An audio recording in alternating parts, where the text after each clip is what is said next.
오늘 우리가 읽는 말씀은 역대상 23장입니다.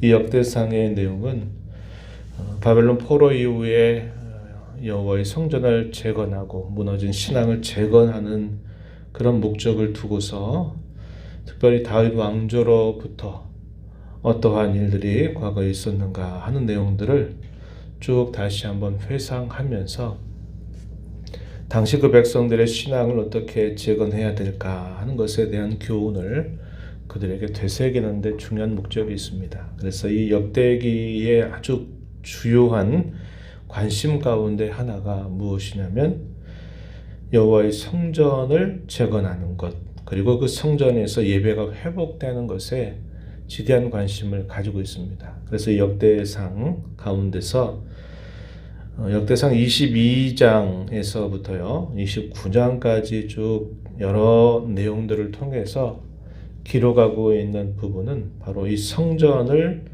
건축하는 일, 그리고 성전의 제도를 정비하는 일, 여기에 많은 부분을 할애해서 기록을 하고 있다는 겁니다.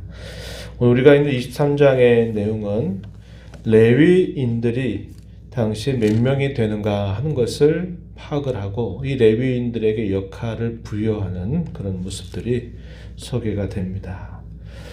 이러한 일을 하게 된 그때가 언제냐 기록해 주기를 1절 가서 보시면 이렇게 말하죠. 다윗이 나이가 많아 늙음에 아들 솔로몬을 이스라엘 왕으로 삼고 이스라엘의 모든 방백들, 제사장 레위 사람들을 불러 모았다. 이렇게 표현했습니다. 자신이 떠나갈 때가 얼마 남지 않았다는 생각에 다윗은 하루하루를 어떻게 이 시간들을 활용할까 생각하면서 자신은 비록 여호와의 성전을 짓는 일을 허락받지는 않았지만 자기의 아들인 왕이 솔로몬이 이 일들을 진행할 것을 들었기에 자기가 할 수 있는 일, 그것은 이 성전을 정말 잘 지어가는 그런 일들에 필요한 여러 가지 일들을 자신이 다 준비해 놔야 되겠다 하는 마음을 갖고서 남은 시간들을 보내게 됩니다. 그래서 어제 우리가 읽었던 22장의 내용에서는 이 성전을 위해서 다윗 건축을 위해서 준비하는 그런 다윗의 모습이 소개가 되고 또 아들 솔로몬에게 당부하는 말, 그리고 이스라엘의 지도자들에게 또 당부하는 말을 건네 주었습니다. 이렇게 성전 건축을 위한 준비를 해가던 중에 레위 사람들의 수를 계수를 하게 되는데 30세 이상의 레위인들이 전체 총수가 몇 명이 되었냐면 3절 말씀에 보니까 38,000명이 됐다. 이렇게 표현하고 있습니다. 이 38,000명 가운데서 여러 역할들을 서로 분담하게 되는데 그 가운데 24,000명은 성전의 일을 수종드는 일에 그들을 배치하고요. 또 6,000명은 관원과 재판관의 일들을 감당하는 것으로 표현되어 있습니다. 당시 레위인들의 중요한 직무 가운데 하나는 그런 일이 있었죠. 성전의 일을 통해서 하나님과 백성들 사이에 화평의 관계를 잘 이루어내는 일, 아주 중요한 그들의 직무고, 또 하나는 여러 가지 사리들을 분별해서 어떤 것이 하나님의 뜻인가를 밝혀주는 일 또한 레위인들이 하는 중요한 직무 중에 하나였습니다. 그래서 이 재판관의 역할들도 감당하게 되었어요. 율법을 가르치는 일, 이것도 역시 또 레위인들이 감당해야 될 하나의 일로 소개가 되기도 했습니다. 그리고 4,000명은 문지기로서 또 감당을 하게 합니다. 그리고 4,000명은 악기로 하나님을 찬송하는 자들로 이렇게 분담을 해요. 그래서 레위인들 30세 이상의 38,000명 중에서 4부류로 나누어서 성전의 일에서 돌보고 수종드는 일들, 또 간원과 재판관의 일을 감당하는 이들, 문지기로 감당하는 이들, 악기로 찬송하는 자들, 이렇게 정비를 하게 됩니다. 이렇게 정비하게 되는 중요한 목적은 성전과 하나님께 예배를 드리는 이 일들을 잘 정비하는 데 있다 하는 것입니다. 그래서 정치적으로는 그가 자신의 왕위를 솔로몬에게 물려줘서 그 왕권이 계승되는 일들을 감당하고요. 그리고 종교적으로는 성전 건축을 위하여 준비하고 하나님 앞에 제사 드릴 수 있는 여러 가지 일들을 잘 바로잡는 일이었다 한 겁니다. 그럼으로써 그가 기대하고 바라는 것은 하나님께서 다스리는 나라가 어떠한 나라가 될까 하는 것을 기대하면서 이런 일들을 자신이 떠나가기 전에 하나하나 준비하는 그런 모습을 보여주고 있는 것입니다. 6절 말씀에서부터 23절까지 쭉 소개되고 있는 내용은 당시에 이 레위의 아들들을 중심으로 해서 앞서 이끌어가는 지도자들을 소개하는데 24개의 반으로 조직을 해서 이런 성전에서 진행되는 여러 가지 일들이 차질 없이 잘 진행되는 일에 힘을 기울이는 것을 보여주고 있습니다. 그리고 나서 다윗이 이제 당부하는 말씀 그것이 나타나는데 25절 이하에 가서 보면은 여러 가지 이야기들을 건네주는 모습이 소개가 됩니다.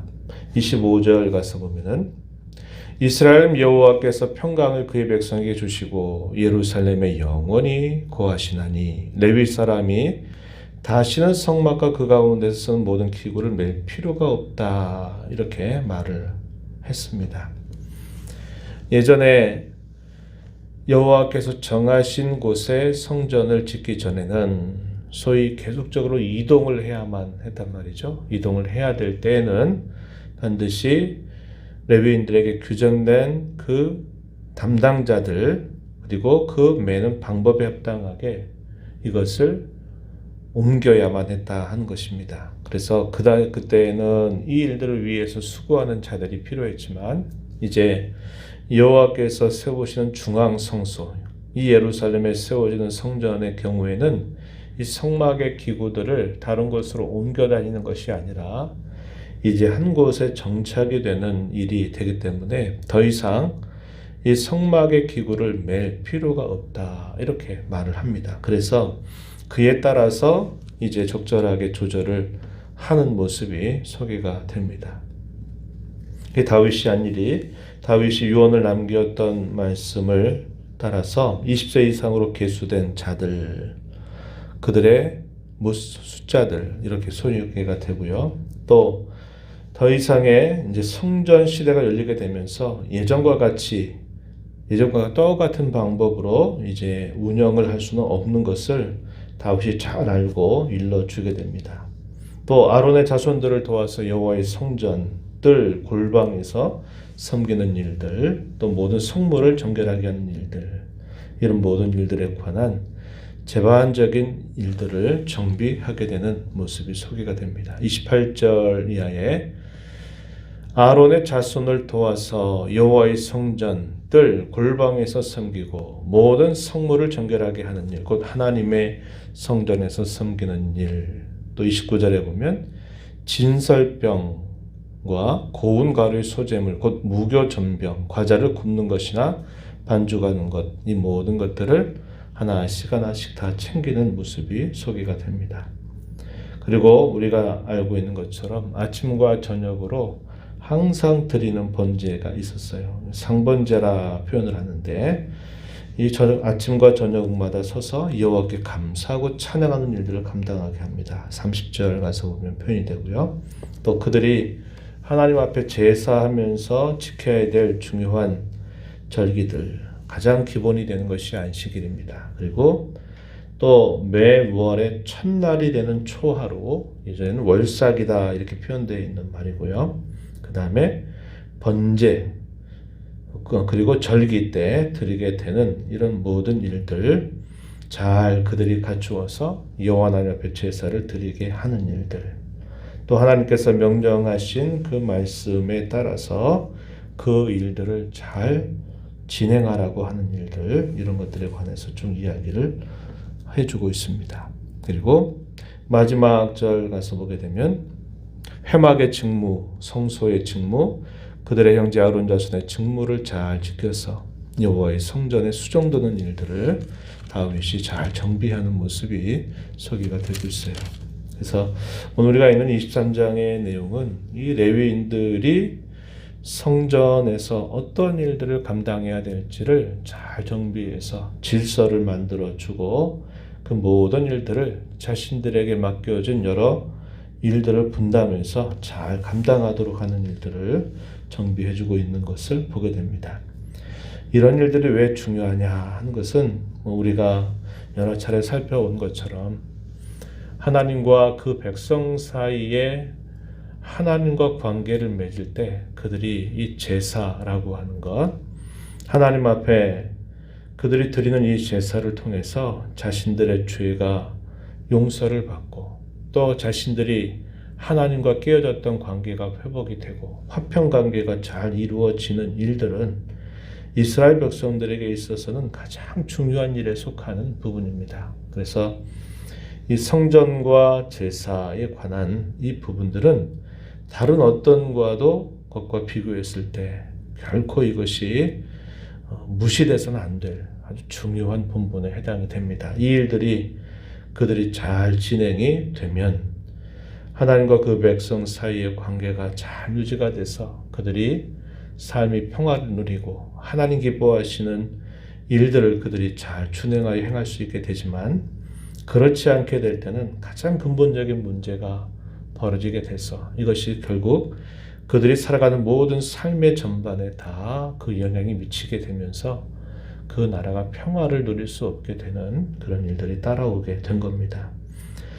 오늘날 우리의 신앙으로 되돌아보면 그렇습니다. 우리가 일상 속에서 살아가는 모든 삶, 우리의 인생의 여정 속에서 가장 중요한 부분이 바로 이 부분이다 하는 것을 우리는 잘 알게 되는 것입니다. 하나님 앞에 예배를 우리가 드리고 이 예배를 위해서 필요한 여러 가지 일들을 각자가 은사와 사역과 직분에 따라서 맡겨준 일들에 질서를 따라서 잘 감당하는 그런 모습이 이루어지게 될 때 우리의 모든 삶이 안정과 평화를 누릴 수 있게 되고 주 안에서 우리의 삶의 기쁨과 또 형통함을 누리면서 살아갈 수 있는 삶이 되지만 이러한 부분들이 잘 정비가 되지 않고 또 혼란과 무질서에 빠져버리게 된다면 우리의 삶의 모든 부분에 가장 큰 문제가 생기게 된다 하는 것을 우리는 이걸 통해서 생각하게 되는 것입니다. 교회 가운데서 여러 가지 직분을 맡는 일들, 옛날에는 레위인들이 이 일들에 전무했어요. 전담했습니다. 그래서 그들에겐 따로 기업이 분배되는 것이 아니라 이스라엘 전역에 흩어져서 그들의 역할을 맡고 중앙의 성소에 많은 레위인들이 배치가 돼서 그 일들을 전담했습니다. 그러나 예수 그리스도께서 오신 이후로 이 신약의 시대에 접어들게 되면은 이제는 레위인들이 따로 있지 않습니다. 모든 사람들이 만인 제사장이라고 말하는 것처럼 다 그러한 역할들을 감당하게 되는 겁니다. 그래서 오늘날 교회 질서 가운데서 목회자가 있고 또 여러 재직들이 각자의 자리를 분배받아서 그 일들을 감당하면서 오늘날 이러한 일들을 우리가 그대로 예전에 이런 정신들을 따라서 섬겨가고 있는 것입니다. 성령께서 구원받은 자들에게 은사를 주시고 또 교회 가운데 맡겨주신 사역을 감당하게 하시고 여러 직분을 맡겨주시는 것은 이러한 주님의 몸된 교회를 섬겨서 주님의 교회가 든든히 서가는 일과 모든 성도들의 삶 속에서 평화를 누리게 하는 일들을 잘 감당케 하시려고 하는 뜻이 있다 하는 것입니다. 이런 과정에서 중요한 원리는 고린도서 14장 가서 보게 되면요. 질서와 화평을 따라서 이 일들을 감당해야 된다 하는 것을 대단히 강조하고 있음을 우리가 보게 돼요. 그래서 교회 가운데서 주어진 여러 질서들, 이것들을 우리가 존중히 여기면서 모든 이들이 서로 각자에게 주어진 일들을 잘 감당하게 될 때 주님의 교회가 든든히 서가며 또 성도들의 삶이 참 평화를 누릴 수 있는 일들이 이루어지게 되는 것입니다. 오늘 이 말씀을 생각하면서 우리가 기도할 제목은 바로 그것입니다. 주께서 피로 값주고 사신 주님의 교회가 또 교회를 이루고 있는 우리 모든 성도들에게 맡겨주신 여러 은사와 사역과 직분을 잘 감당하여서 주님이 기뻐하시는 교회로 세워져가는 우리 모두가 되도록 함께 기도하시고 질서와 평을 따라서 겸손히 섬겨서 주의 몸을 이루어 주께 영광 돌리는 우리 모두가 되도록 위해서 간절하게 기도해 주시기를 바랍니다. 하나님 아버지 감사합니다. 이 새벽 시간에도 저희들을 깨워주셔서 오늘도 하나님의 말씀하신 하나님 앞에 저희들의 걸음을 인도하시고 또 하나님의 말씀을 읽으면서 그 옛날 다윗이 성전의 제도를 정비하는 여러 모습들을 저희가 살펴보았습니다. 각자에게 맡겨진 고유한 일들에 관하여 최선을 다하고 충성스럽게 하나님 말씀의 규례를 따라서 잘 감당하도록 함으로써 하나님과 그 백성 사이에 늘 올바른 관계에 잘 세워져서 그 나라가 신정국가, 하나님이 다스리는 그런 복된 나라가 되기를 소망하는 마음으로 이러한 일들을 하나하나 정비했습니다. 오늘 저희들을 구원하여서 하나님의 교회를 이루게 하시고 각자에게 은사를 주시고 또 사역을 맡겨주시고 직분을 주신 이 목적 또한 동일한 목적임을 저희가 확인하고 저희 각자들을 주께서 충성되게 여기셔서 귀한 직분과 여러 직책들을 맡겨주신 것을 귀하게 여겨서 충성스러운 사람들로 잘 감당해가는 교회가 되게 하사 우리 모든 성도들이 주의 말씀 위에 든든히 서가는 복된 교회를 이루게 하여 주옵소서.